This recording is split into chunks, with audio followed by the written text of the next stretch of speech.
You're listening to TFM. Want to join in the conversation and share your thoughts on this episode? Join the Babel Conference, our listeners' discussion group on Facebook. Just type BABEL into the Facebook search field, and we'll look forward to seeing you there. Hey everyone, I'm Rod Roddenberry, and you're listening to Trek FM.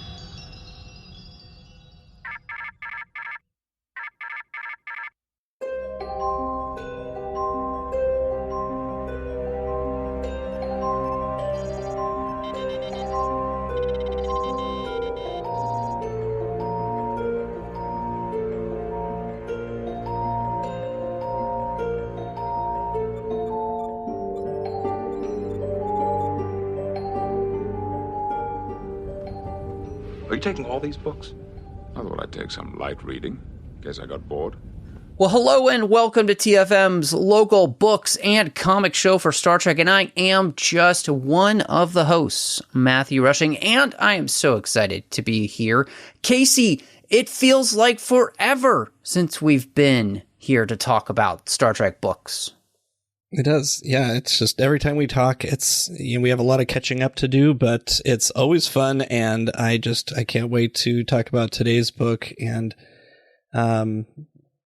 just really get into things. You know, I'm super excited not only because we're back, but I saw your rating for this book on Goodreads, and then I had my rating, and they are different, and I think we're going to have a fight on our hands. But the coolest thing about this episode so far is the fact that we are introducing a brand new host here to Literary Treks. And Jonathan, it is so good to have you here to join us. Oh, well, thank you for having me. I've been listening to the show for a while, so it's cool that you invited me on. I mean, it's great for me.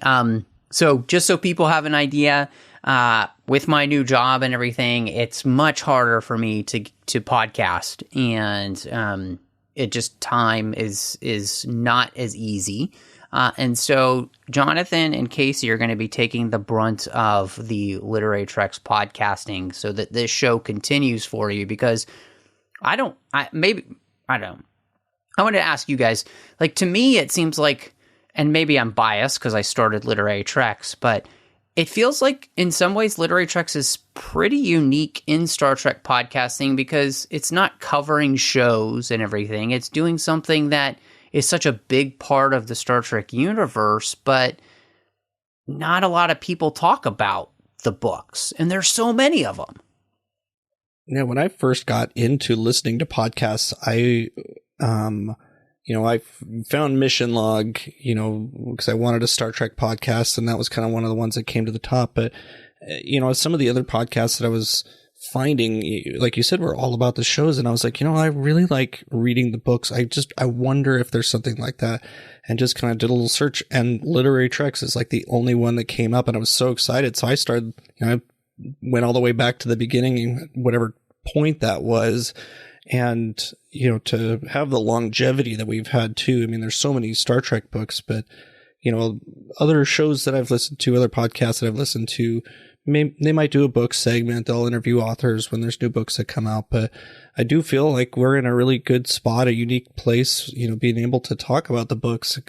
And again, that we've been able to last so long. Today we're talking about, or we're doing episode 371. I mean, this is a good length for a podcast. So, it's just exciting to be a part of it, and then, to have something out there. And I really do hope our listeners are enjoying it and, keeping us here. And it's interesting because outside of Literary Treks, there are very few people who do Star Trek book reviews outside of just like a written format on Goodreads or maybe a blog or something. There's not really like YouTube channels. There's not really many Star Trek book channels out there, and the ones that do don't post that regularly. So it's very hard to find that community, which is why Literary Treks has been so important over the last decade, because it's been able to fill that hole in the discussion. You just said decade, and I had to think back, like, It's over a decade now because we started in November, I believe, of 2012. Yeah. Like, that's insane, man. I feel real your hair's old not now. quite as dark as it used to be.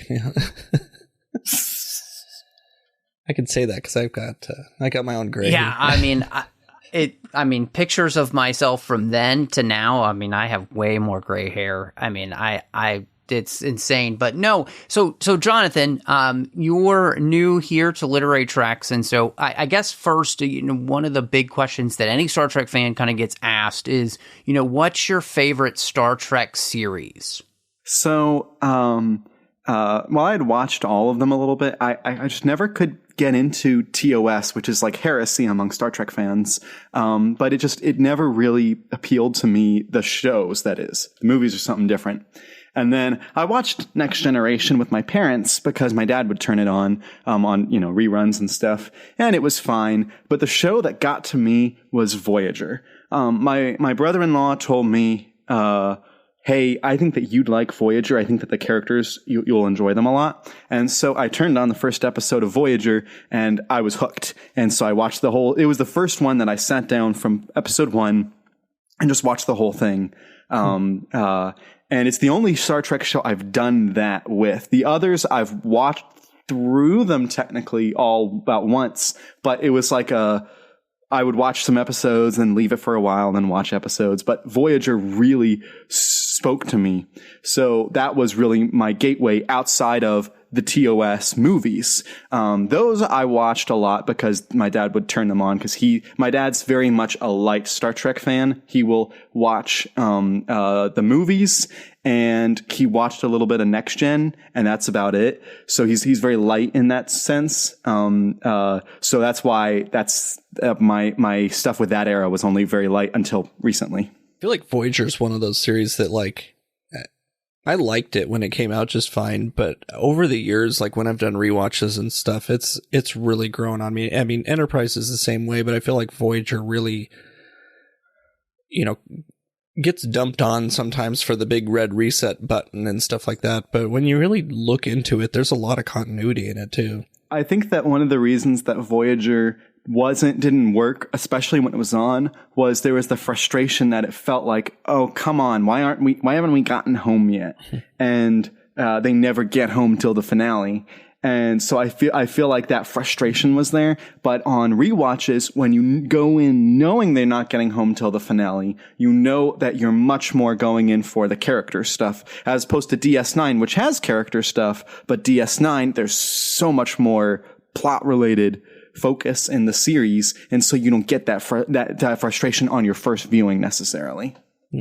Yeah, I mean, I think Deep Space Nine specifically, it's so character driven, and then the characters drive the plot, and like it's in many ways to me, like Deep Space Nine was the proto new golden age of television, when it came to like serialization and all that stuff. So that, I think that's where it just came to be. But yeah, I mean, it's interesting because I've been watching through, my wife and I have been doing a chronological watch of Star Trek, and we started with Enterprise. We're in TOS now, and she really enjoyed Enterprise. Like, so many times we'd finish an episode and be like, what did you think of that one? She's like, oh, I liked it. And I'm like, fans hate this episode, and she'd be like, why? So it's so interesting to get her perspective on those things. So yeah, we're making our way through TOS, and then it's a slow rewatch. It's going to take a long time, but it's been fun to do. So okay, Voyager, here's your favorite show. So then, what are maybe some of your favorite Star Trek books? So my favorite Star Trek books are actually some of the first ones I read. And I knew nothing about Star Trek books, but I was a convert from John Jackson Miller because I had read his Star Wars books and loved them. And he was the first author that I really said, I'm going to read whatever he writes. And I thought, well, at the time, I wasn't big into Star Trek too much. Like, I watched a little bit of the shows and stuff, but I was like, he has this Prey trilogy out. I may as well read it. I'm not a big Star Trek fan at the time, but I'll read what John writes. So I delved into the Prey trilogy, which is in the middle of the post-Nemesis continuity. Right. So it's part of that whole thing, which was a little bit daunting, which is why I tried to listen to every conversation that John had about that trilogy so that I could understand what was happening in universe. But so he brought me over for reading those, and those are still the Prey trilogy and his standalone Takedown are still my absolute top Star Trek books. I would also say that some of the others that I've gotten to more recently, I think The Fall is this other series, the only multi-author series that I would put up there with Prey. I thought The Fall was a brilliant series. And there's been some other standalones that I've really enjoyed. I'd say that in particular, I've really liked Keith DeCandido's Klingon stories. Yes, yeah. Which is really funny that's the one we're doing today, too. One of his Klingon stories. And then I also really enjoyed a few ones that I've read recently. Like DS9, the show, wasn't a favorite of mine, but of the characters to follow in the books, I think that the DS9 characters have been the most fascinating in the books, particularly Julian, Bashir, and also like following a couple like Nog and a few others. So some of those like Force in Motion by Jeffrey Lang. Oh yeah. And The Missing by Una McCormick. Those are not big books and like huge things are happening like the big trilogies, but they still really worked for me. So I'd say those are my favorites.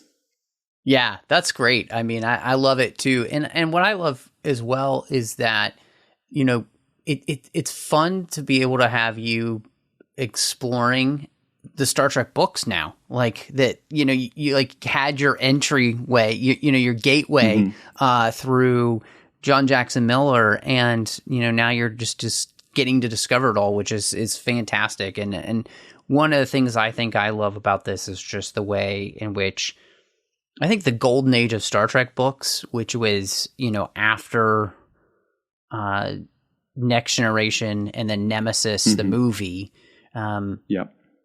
So much of what they did, I think, just really created. It's like the EU of Star Wars, right? And so they really just kind of, in many ways, had free reign, and I think they just did such a good job. And so many of those books I've loved. So, all right. I realized, you know, you mentioned that you have watched, you know, all the Star Trek movies, and so what is your favorite Star Trek movie? You know, the one that I think the one that has been my favorite ever since I got into Star Trek and is still the one that I have the most fun with is The Voyage Home. Just because it's such a fun movie. It's one that I quote, like, if you say the word vessel in my house with my family, someone is going to say nuclear vessels. It's just going to happen. And like, so things like that about the movie just really endear me to it. But I also have to realize that, Undiscovered Country, I think, is like the quote best Star Trek movie, in terms of telling a traditional Star Trek storyline. And so they're two tonally and creatively like opposite movies that I would like put really close together. I just think that Voyage Home is like, if you said just turn on a movie for fun, I'm going to turn on Voyage Home. Nice. So it's a good answer. I like this Star guy. Trek 6. Yeah. I think. Yeah. Star Trek 6 is also my favorite Star Trek movie as well. And I also believe it to be the best Star Trek movie. And I would say, you know, like if you're talking best, it's like there's Star Trek 6 and you know, The Wrath of Khan that are just vying for that. And yet Star Trek 6 just wins out for me. And I think it's so good. So, man, well, I'm so excited too that, you know, you were a fan of Keith DeCandido. And so Casey, I don't know, maybe we should talk about The Art of the Impossible. Let's bust out the markers and make some art. This book is a part of the Lost Era series. And, you know, we have been talking through that now. The last that we did the Excelsior book, The Sundered. And you know, this book takes place through quite a large chunk of time. We get from 2328 to 2346. And so there's a lot that happens in this book. And really, the crux of the book, Casey, I love the way you kind of put it in the outline, is that it revolves around the conflict between the Cardassians and the Klingons, and them basically fighting over a planet that they both want for completely different reasons. And I found the fact that we were pitting the Cardassians against the Klingons such just an interesting idea in general for this book, because up until this point, the Cardassians really haven't played into the storyline of Star Trek as we had known it, especially with TOS. But this book basically introduces them into the stage of galactic politics, and really kind of getting ready for everything they're going to be a part of in the Next Generation, as well as Deep Space Nine. Yeah, one of the things that I kind of was thinking about, like even as reading it, but after kind of sitting with it after finishing it too, is like, was this really a story, or was this conflict in particular between the Cardassians and the Klingons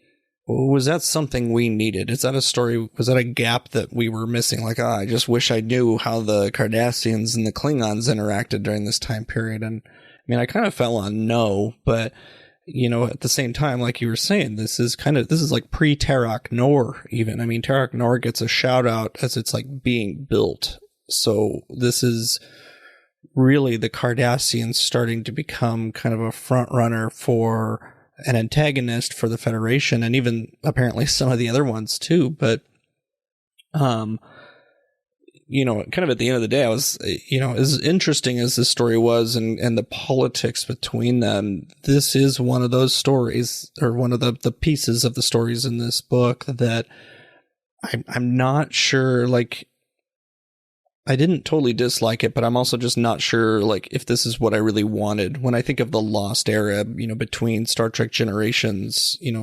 Enterprise B era, and the beginning of Star Trek The Next Generation, do I care what the Cardassians and Klingons are doing, or especially in a kind of a special event series that was coming out, with 5 or 6 books or however many at the time. So it was something that I was kind of like, not as into earlier in the book, until maybe a little later as other events were happening, and this particular one was kind of winding up, I guess. This one, I thought it was interesting that it's so broad. You look at the timelines of the other 2 books. It's there's about like the other books that you've covered are like a year or maybe 2 years or something like that. You look at this one, it covers 18 years in the timeline. And so that just sets it so apart from the design of the other books, which can help it in some ways, and can hurt it in others. But the crux of being about the Cardassians versus the Klingons, I think, is really interesting because they're both very militant, very war-focused groups, although one puts huge emphasis on honor and the other puts huge emphasis more on deception, I guess. And so it is interesting to see how 2 militant groups with different focuses in their militantism are able to work together, or rather not work together, as we see in the book. Yeah, it's interesting, Casey, because, to me, this book became, and like what you were saying, Jonathan, this book became about the ties that bind, like the thing that began to bind this time period of the galaxy together, especially with what's to come.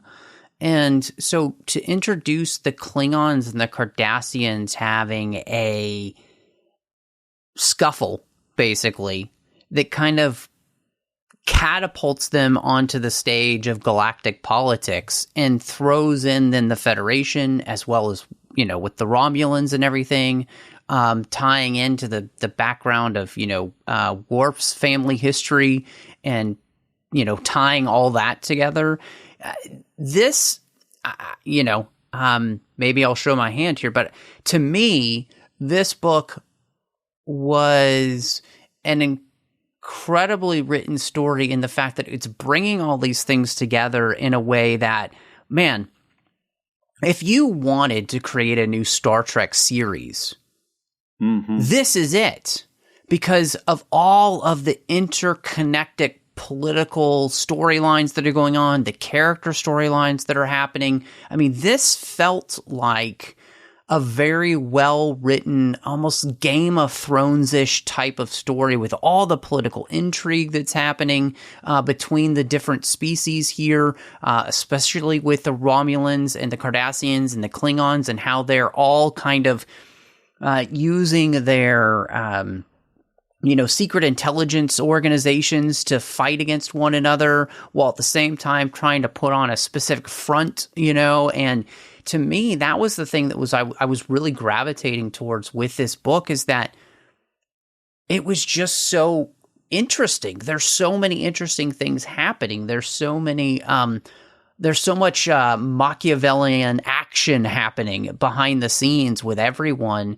And I was really appreciating that. But then, of course, Keith the Candido is fantastic in writing Klingon. So we were getting all of that. I'm getting more on the background of Worf and his family, before he gets adopted, and the Khitomer massacre, all of that. And then I'm also getting a chance to learn about the Cardassians in this period, which to me it was like, you were asking, do I need this? I was like, this is everything I didn't know I always wanted. Like that's kind of how I ended up with this book. And so for me, I didn't know what to expect, especially since The Sundered, I think, really left me kind of sour in some ways. And I was like, oh, is this going to be another series where I'm not really enjoying it? And the setup here, I think, led to even more than I ever thought possible that this book was going to be about. And I think that was something that I was just really struck by. The idea of the book not being being more than you expected is how I felt with the existence of Troy in the book. I did not expect to see Troy at all in the book. And that was one of those things that I didn't know I needed to get some of the stuff on Deanna's dad, some of the background on him. But as I was reading the book, between learning about his connection with Laxwana, learning about his how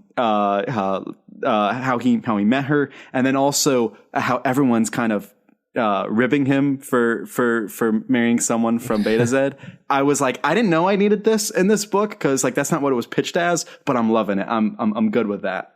Yeah, and I think I guess for me, there was I don't know how to say this.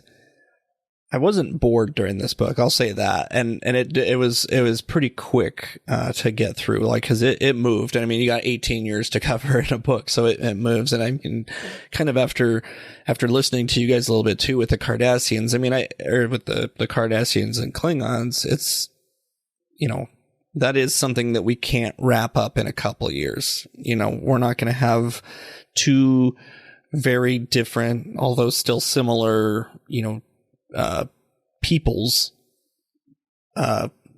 colonize a planet and then do this, crazy competition, basically, that Curzon Dax put them into, and have it resolve in a couple of years. Obviously it's going to be, you had these, the prefect and the governor or whatever their titles were there for 10, 15 years or something like that, which is kind of more realistic. And it's,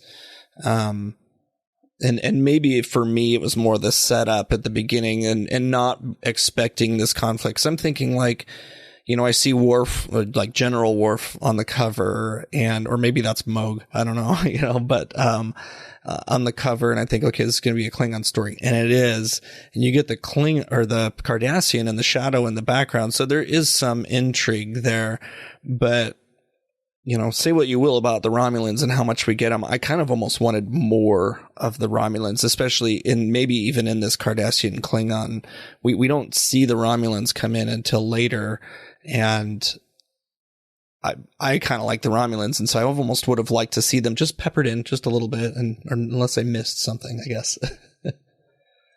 See, I can actually 100% agree with you on that, though. I think that's a fair criticism, maybe, of the book, is that it would have been nice to see maybe a few more scenes with the Romulans, especially with their part in this story.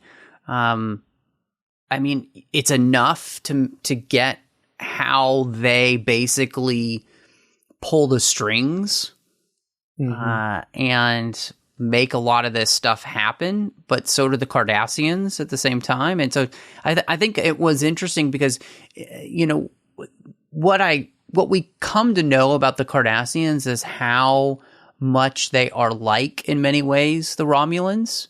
And in some ways, I think even worse, because it's almost like they're even more self-deluded and more grandiose. And so I almost wish, you know, I know the book is long, but it's like I could have had it be even longer if we were getting even more background with like the Romulan plot going on here as well. So, I mean, I can't disagree and say that I wouldn't have wanted more of that, because in all honesty, I was enjoying this book so much. It's one of the few times I would say in a book like this where I'm like, oh no, they could have added more to it and I would have been just fine, even though this is already quite a long Star Trek book by comparison to many other Star Trek books.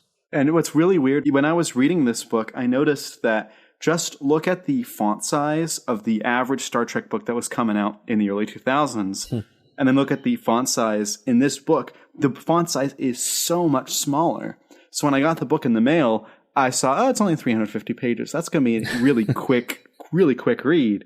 And then I open it up and I'm like, this is taking much longer than I thought, because it's just literally that many more words per page. It doesn't mean it was bad. It just means that it was you know, a lot different.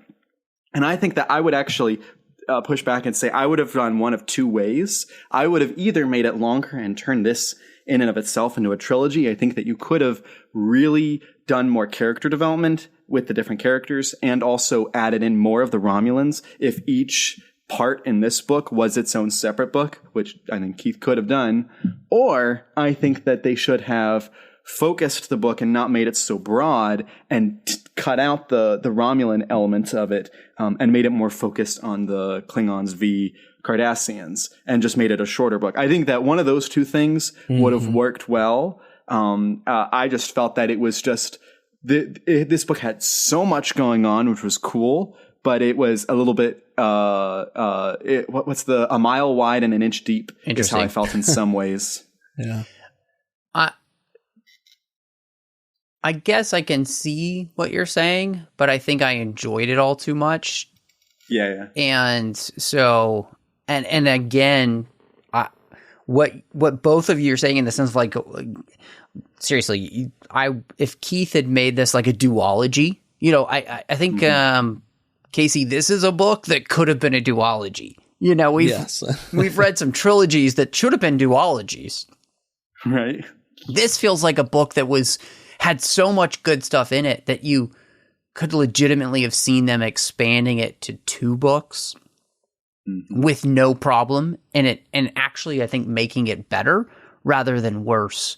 I guess, Jonathan, what you're saying, because of the experience that we've had on literary treks where there's too many books where it's been stretched like, you know, butter over too much toast, to quote Bilbo, like, I'd rather have this than that. Yeah. Okay. Get that. So, yeah, but that's the problem is you'd have that many more books to try to cover, because it is daunting how many there are. Yeah. Well, I think too with this one, like, you know, both of you, like a duology or a trilogy, because I think, you know, for me, I especially did love the second half of this book when we get to things like Khitomer and, you know, some of the other events, like when we're really kind of just touching on some of the other things that were history. But I wanted more Khitomer. I wanted more, you know, of some of these other things that were going on. So like, you know, almost put book 1 is Cardassians and Klingons, mostly just about this planet that they're on and kind of the political intrigue that's happening there. And then book 2, we were kind of bringing in the Romulan subplot and some of the stuff on, the Starfleet ships and stuff. And then book 3, it's kind of tying those together, maybe ultimately leading to Khitomer. Because Khitomer, once we got there, I was like, oh, finally, this, like, Khitomer is what it wasn't what I was wanting in this book in particular, but from the Lost area, you know, it's something we hear about so much. We know that Worf's parents supposedly died, and, you know, they were framed by Duras and all this stuff. And it was like, I wanted to see so much more of that. And I felt like Khitomer was kind of like it felt to me as I was reading it like, I need to put a chapter in there about Khitomer, and I need to show that happen. And that's, as I was reading, I was like, man, this is it. Like I wanted more. Like there felt like there needed to be more there for me.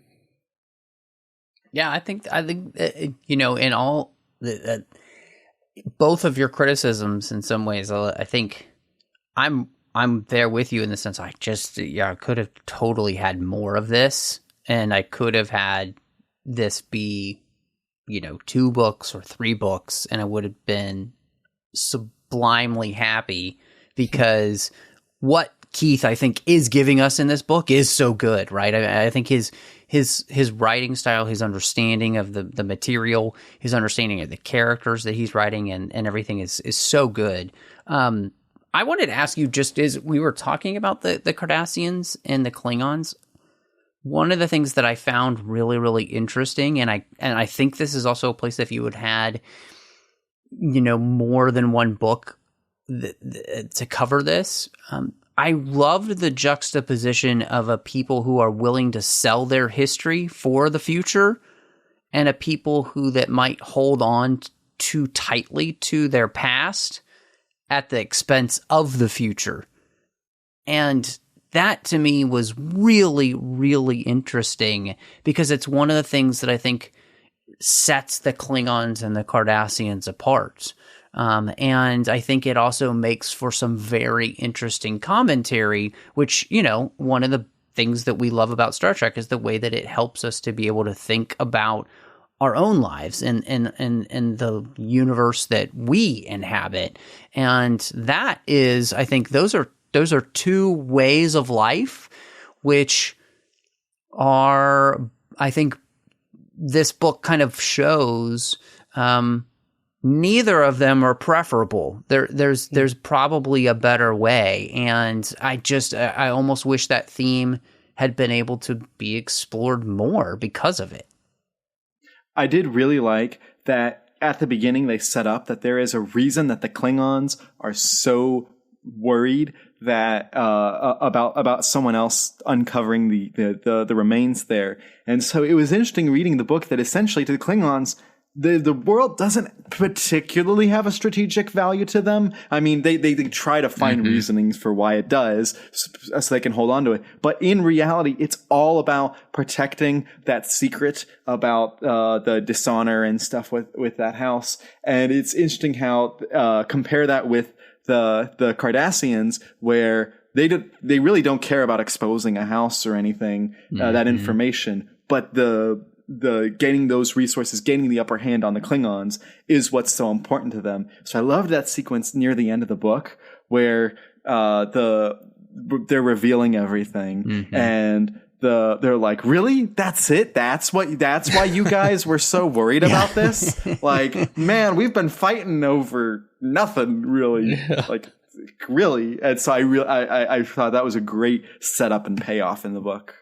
Yeah, like the Klingons, all they care about the ship is the ship. You know, they don't care about the planet. And then the Cardassians, they want the mineral that's, you know, they want to mine the planet. And, you know, and I feel like it was kind of unintended consequences of, you know, how everything played out. Because Curzon, you know, is being kind of a mediator, I guess. You know, he's the kind of uninterested third party, I guess, you know, that's kind of helping negotiate this. And purposely sets the Cardassians on the side of the planet that has a ship, and purposely sets the Klingons on the side of the planet that has all these minerals that they want to that the Cardassians want to mine, and says, you know, so basically they both got the exact opposite of what they wanted, and you know which is pretty great. And you know, and then 15 years later, he's like, oh yeah, I guess I should probably go take care of that, shouldn't I? But he's like almost forgotten about it, which was a little disappointing for Dax, but maybe in line with what Curzon does. But and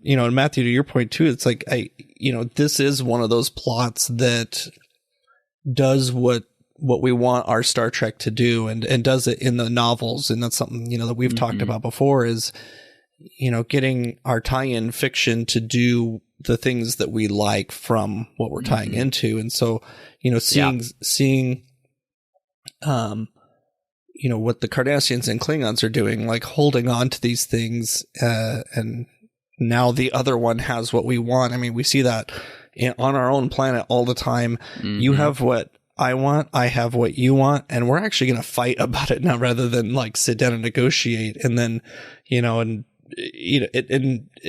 ultimately no one ends up very happy with what they end up getting. And, so it's kind of ironically funny, I guess, or something, to watch this play out going, oh, we do that too. And there's nothing they can do. Like, they can keep fighting and wasting resources, which was kind of the whole purpose of making them settle on, other sides of the planet. So they're not wasting, or they don't even have the resources to build up their ships just to wage a war to get whatever, So, it was a really good, a good way there that he kind of mirrored, not necessarily anything specific that was going on. And maybe there was something specific in the news at the time, that was in the real world, but something that he's showing that, hey, no, this is us. This isn't Cardassians and Klingon. This is humans and humans, and I did kind of like that little look in the mirror, I guess.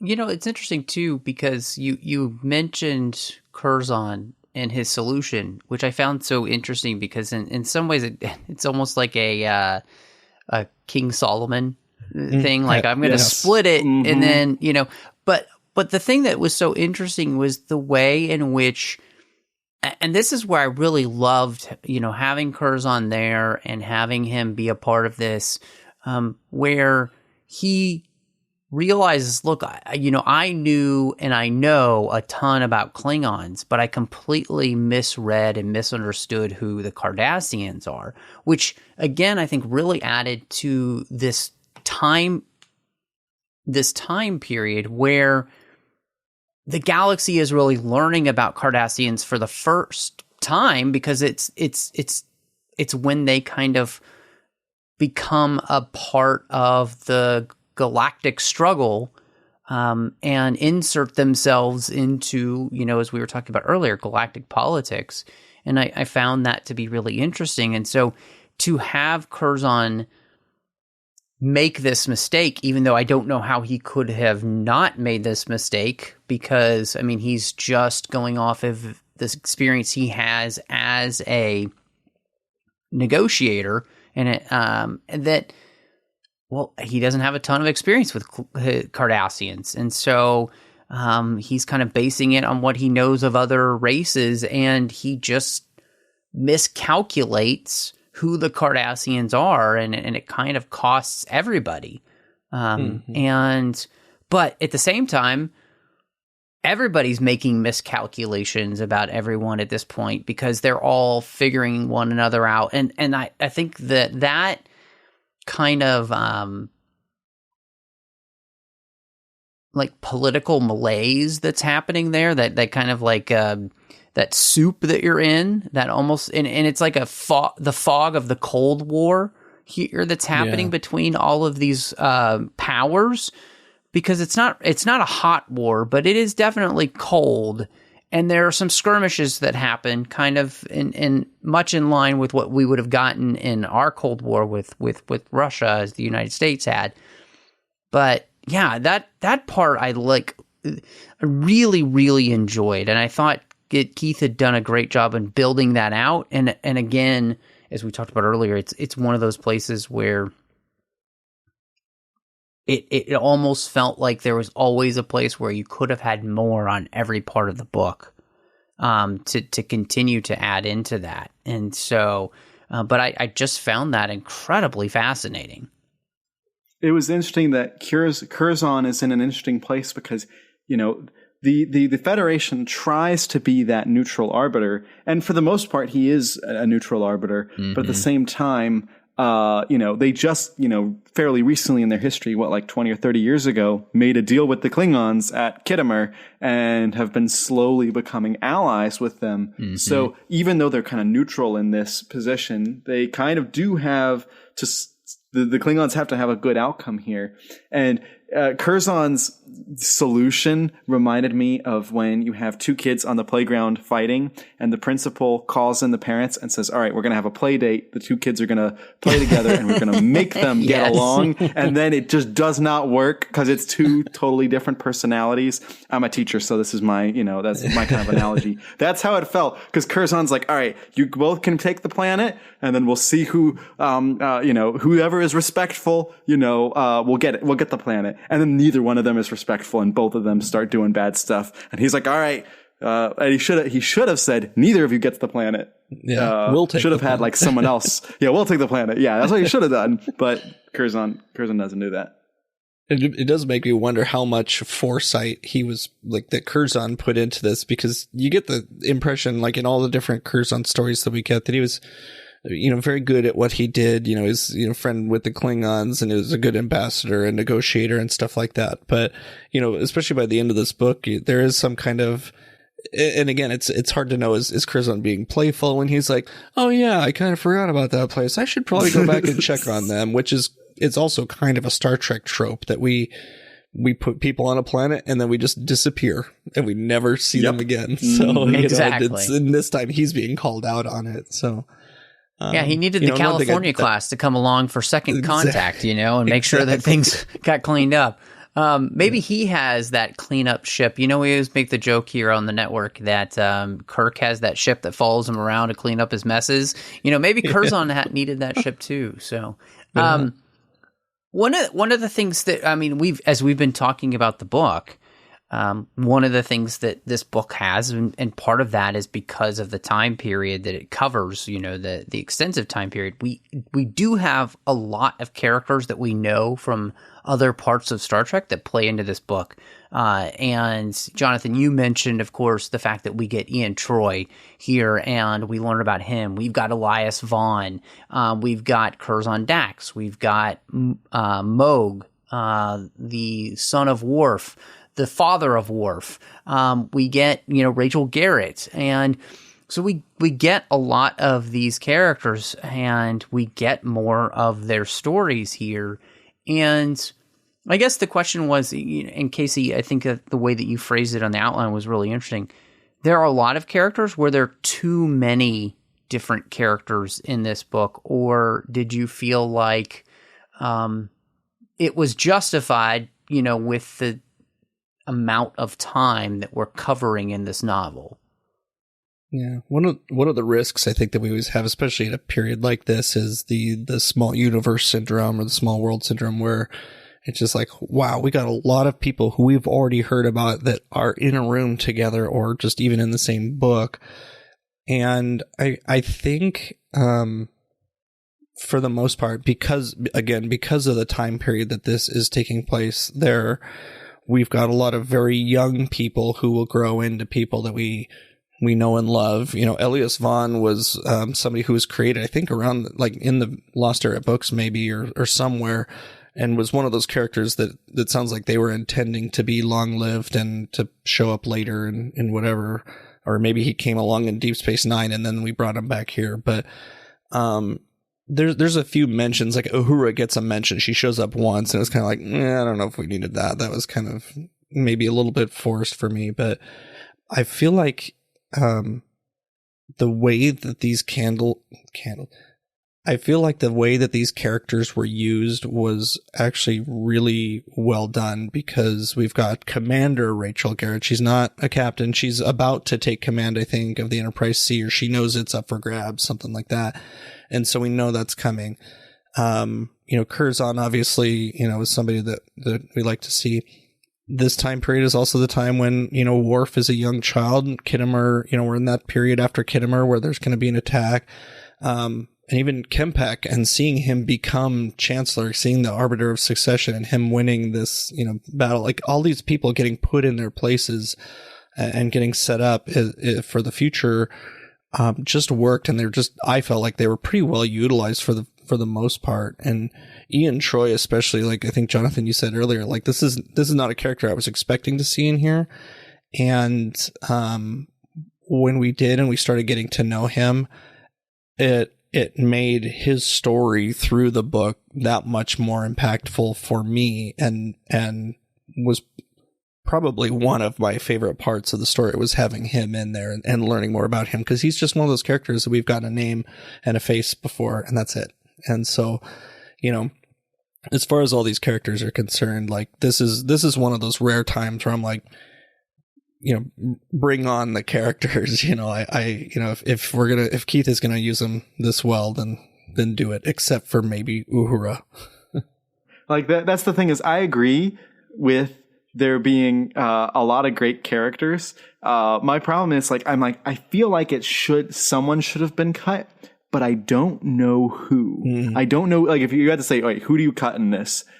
I really don't know, because, you know, Ian works really well. Elias works really well. Rachel Garrett works well. I think the reason that Elias works particularly well and doesn't feel quite as Easter eggy is because he's a character who is exclusive to the books, has absolutely no connection in the shows. Whereas Ian is the type of person where it's like, because you see the name Troy, you're like, oh, it's a Troy from Beta Said. Or you see Rachel Garrett, who's from the Enterprise C. So that was one where I was like, I wouldn't cut Elias, because he's one of those that is such a niche reference that it doesn't feel like it's overstretching. I feel like if we had seen more, like if we had seen more of Uhura, or if we had seen even Picard or someone else show up, I would have been like, okay, that is for sure too much. He doesn't get a name drop, yeah, but he doesn't get like he's not present. He's not there. On the screen. Yeah, I think one of the things that I like the way that I think you both have talked about this, because, you know, I found myself, especially and I was thinking through this with the Rachel Garrett character, the way that Keith uses her in this story just makes me want to then read her book in this series.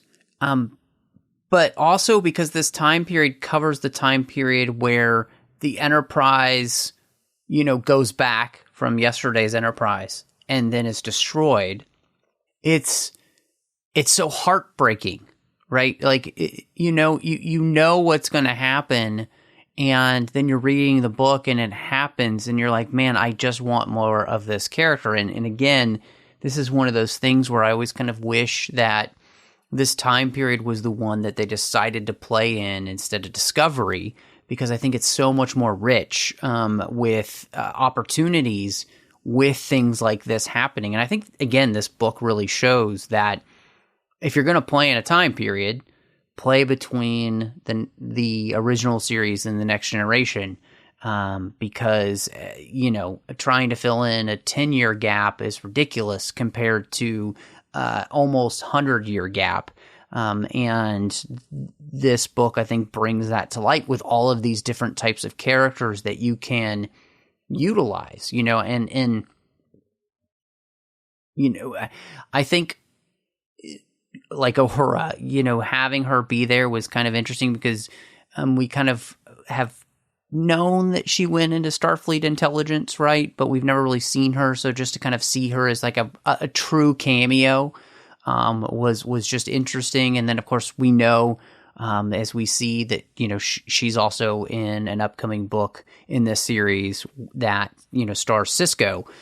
So that makes me then interested to kind of maybe see how she plays into that and all. So, yeah, I think this is also, again, when you're doing this much time in a book, it's like it also lends itself to having more characters and being more Easter eggy, because you have the time to do it. And in, like you were mentioning, Jonathan, a lot of these books where you're covering maybe a year, you know, it's when you're trying to cram all of that into that amount of time, it's like, okay, that's too much. But when you have 18 years and, you know, the vast swath of story that we're covering here, in the sense that we're using Cardassians, Klingons, Romulans, and the Federation, I think it just lends itself to being able to have this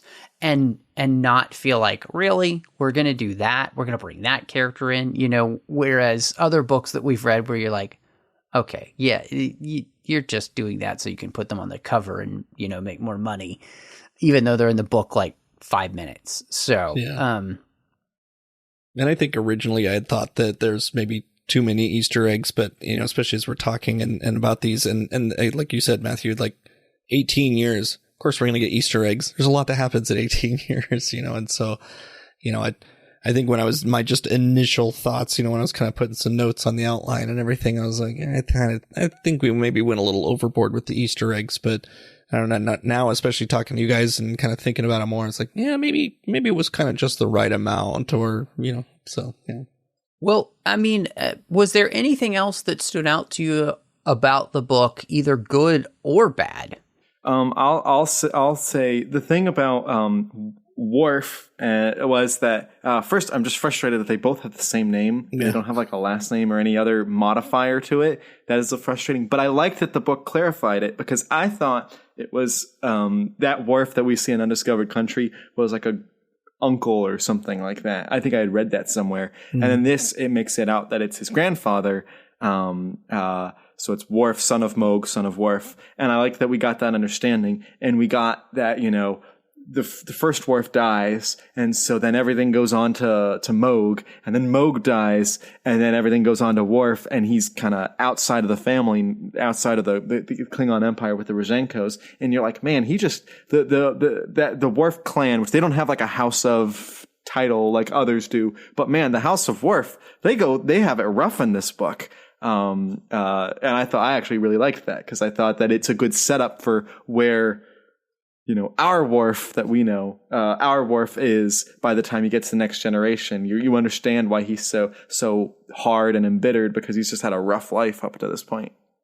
Well, it kind of shows too why he feels like he needs to prove himself as a Klingon, because, it has been rough for him. And I did like too with General Worf or whatever, how when he's kind of telling the story, like, oh yeah, I had to represent Kirk and McCoy in a trial way back when, and I didn't want to, but I did my job. And, he was kind of basically like, I got assigned to do this thing, and I did it, and I would be kind of, it's like, how much honor is that? That's like awesome. He's like, I did what I was told, and I tried to do my best job doing it. It was like, that's awesome. Like, I didn't get the impression ever that I thought he was some, ally, not necessarily, like he was obviously like court appointed lawyer, but he truly felt that in the movie, like he was saying what he believed, not just what he was supposed to say. I like that you went to the Worf story, because, one of the things that this did for me, and for me being a huge Deep Space Nine fan, and actually loving the fact that I think Worf becomes a fully rounded character because of that show, this made it so much more rich to finally see him get there, right? Through Deep Space Nine, where you see his history, right? You were talking about the idea earlier of Klingons and their love of history for themselves. I think this really added for me to the Worf story, so that now as I'm kind of watching him progress through the Next Generation and then Deep Space Nine, having this in the background, I think makes it all the better.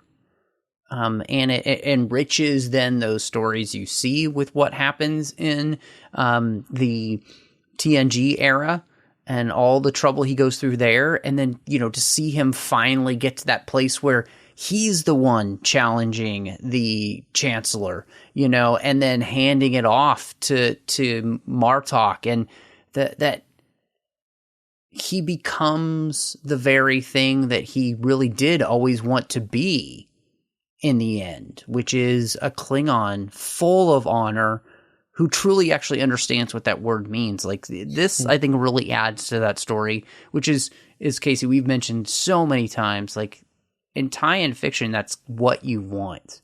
You want a book that helps you to not only enjoy what you watch, but adds to it. You know, it creates you seeing it through a different lens, you know, from a certain point of view. And I think this book really does that. So with all we've talked about, I can't wait to kind of see where both of you fall with your ratings. And so, Jonathan, our newest member here, what would you rate The Art of the Impossible?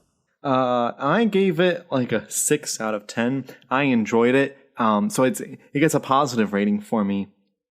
Like, I wouldn't say it's a favorite of any of them. And I think even if you thinking about Keith's Klingon books, it's not a favorite of mine. But there are certain moments in this book, particularly the whole banquet sequence, and then some of the stuff with Troy and the House of Worf and the Kinnemer stuff that I would put as like some of the top tier parts of the book that were like really solid. And then the stuff for me with the Romulans was the stuff that just didn't work in it. So I think 6 out of 10 is good. That it's entertaining, but not a favorite.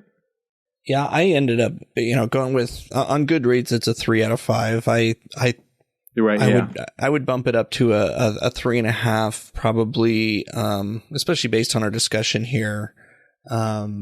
There's and I definitely appreciate these types of discussions because it did give me more of an appreciation for the book, and there's holes I want filled now. In these stories, I want more, which is what more could you ask for from a book, and one of the things we didn't really get into the end of Ian Troy's storyline in this book, but I don't know about either of you, but I did not see it coming. And even as it was happening, I was almost in denial about it, even though it was kind of one of those things that was meant to be, as far as our history of Star Trek goes. And it was one of the, I wasn't like in tears or anything, but I was moved, by his ending, and that alone was, by getting there was like, I have just witnessed an entire storyline with one character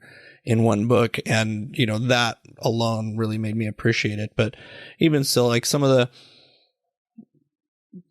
trying to cover 18 years in a book is tough, but and Keith is definitely one of those top Star Trek authors that I wish we could bring back, into the fold of, writing these Star Trek books. But yeah, for this one, I'd say I'd give it a 3.5, 3 on Goodreads. Yeah, for me, I absolutely love this book. I think it's, and maybe it just comes from in the sense that, Casey, and you and I have read so many stinkers, in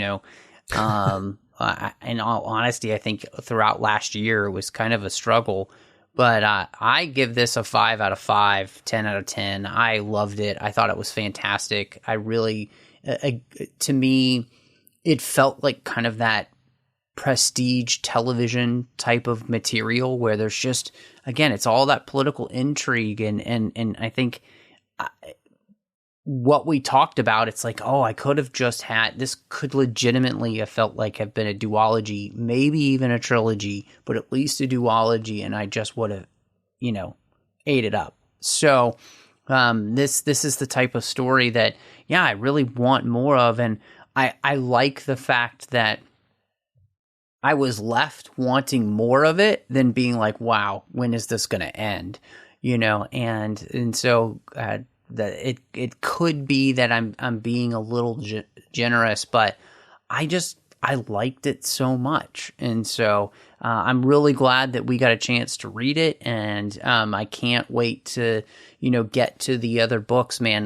Knowing that the Rachel Garrett one is the next one in this series, I'm super excited to dive into that one, just because, well, I love her as a character and her story, and it's so sad that we know how it ends, but I hope that book is, as good as this one.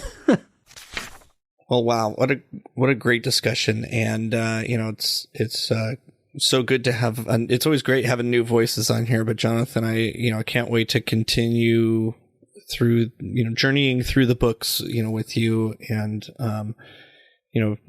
Matthew obviously is not leaving for good, but we'll, definitely miss you when you're not around, and can't wait for you to come back when you're able, to join us. But, this today was great. I was really excited to get into this book and this discussion, and I couldn't have asked for better.